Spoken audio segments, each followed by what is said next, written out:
Hey guys, how you all doing? Hope everyone's doing well. What we've got here today in this video is a look at some PS1 and PS2 PES emulated on an Xbox Series S. Something that I'm excited to show off here because I've been pretty much creaming ever since I knew this was a possibility. So this isn't going to be a tutorial as to how to set up these emulators, as this is nothing exclusive to PES. There are a number of tutorials out there how to set these up, and I will link the ones that I've used in the description. So the emulator that we're using is the popular PCSX2, which has been around on the PC for years and years. It's run within RetroArch, which is like an emulator suite, and as hopefully you can see from these videos, we're getting some pretty good results. The installation, setup and all that took about 45 minutes, and how we're able to run this is that we run this within developer mode on Xbox, which is an app that you can download. You register yourself as an Xbox developer, paid about £15 for the activation. It's only a one-off fee, it's totally worth it. And yeah, so an Xbox developer I'm officially, so that's going on my CV for sure. So we don't have to jailbreak the system or anything like that, and you can switch between retail and development mode pretty easily. So as I said, all the installation instructions will be linked in the tutorial. This video is just more of like a showcase to show you how it's running and see the upscaled res. Later in the video I'll actually show like a side-by-side comparison of the native res, and the difference is actually pretty brutal. So PS2 emulation is of course nothing new, but this is fairly new to console to get a decent performance like this anyway. So if you, like me, you've not got a high-powered PC or you know, a PC with a decent spec, so you've not experienced decent PS2 emulation, so having this on the comfort of the console, playing with an Xbox pad in my hand, and even taking it out of the gaming room into the living room and playing on the massive TV, it's beautiful. So there are one or two crashing issues which we experience in the menus of the emulators.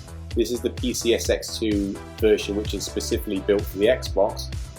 It's pretty new, it's in its infancy. It has one or two bugs in it, but performance and stability will improve over time, no doubt.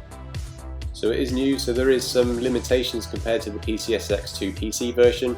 We currently are quite limited on the rendering options and the shader options, and the user interface is totally different as this is run within RetroArch and not a standalone emulator.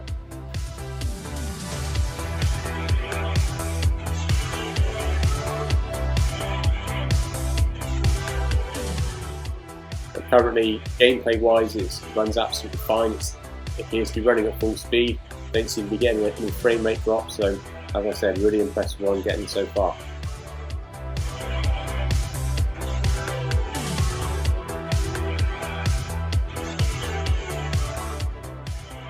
So up until now, I've always been running my retro PES games, PS1 and PS2, on my trusted backward compatible PS3, and also my modded PS3, because that was the best way of getting the best quality for gameplay footage and just general home experience of playing these retro PES games. But the performance of this so far is blowing that out the water. So this looks like it's here to stay for me.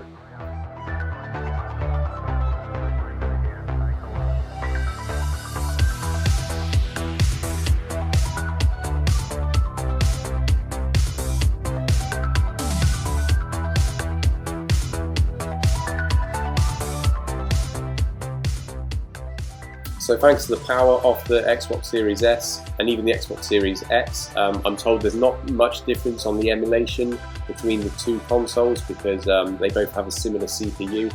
I'm able to upscale to 4 to 5 times res, which claims it's in 3K.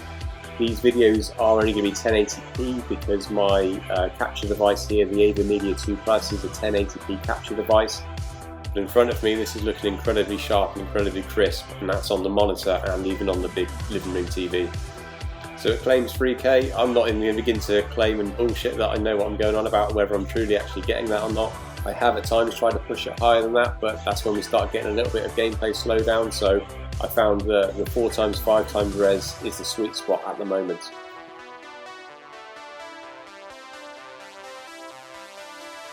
So this is still the same game, still the PES 5, the winning 11-9 Live Revolution, running at native PS2 res. And doesn't it look brutal compared to the resolution that we've just been seeing so far? And here's a side-by-side comparison. So low res, high res, it doesn't matter, Henry's finding that top corner no matter what. I must have scored about 3 or 4 free kicks of Henry across different games during these capture sessions. He's always been my man for free kicks. I've always had his technique nailed.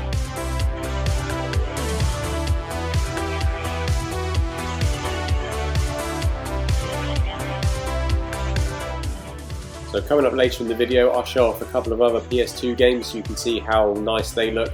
There'll be some PES 2, some PES 3 and some 2008 J-League Club Edition. There's even a bit of Costolo in that for any Master League fans. So on to the PlayStation 1 then, and the excellent Winning 11 3 final version. Easily one of my favourite PS1 PES Winning 11 games. This is the match entrance just running at native PlayStation 1 resolution. And in all fairness, it looks alright. But what I'm going to do here is just go into the menus and increase the resolution from 1x native up to 2x resolution. And as you can see here, there's a clear improvement. The sharpness around the edges, there we go, side by side, you can really emphasise the improvements. So PlayStation 1's running absolutely fine, gameplay's fine, really enjoying this. So there's a lot more emulation settings available on the PS1 than there is the PS2 emulator. It's just way more advanced, it's way more developed, it's been around longer. So I've been able to add a CRT shader to this. A shader is just like a visual effect. So I've gone for that old school authentic looking PS1 experience. Well, as authentic as you can get for running a PS1 on an Xbox anyway, but you get what I'm saying. So from here I'm just going to let the video play out with some highlights from the other PS2 games like I said. If you found this useful, then feel free to drop me a like, drop me a comment. I'm more than happy to help you get set up if you are looking to set up these emulators on an Xbox Series S. Like me, you just might not have that PC available to run emulators, so this is more than a good enough option. Not just PS2 of course, I've had great success running some GameCube, running some N64 so far. Everything's running absolutely smoothly. So I hope you've enjoyed this video as much as I have putting this together.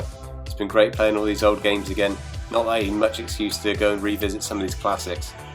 So thank you very much for watching, and I'll catch you soon. Cheers.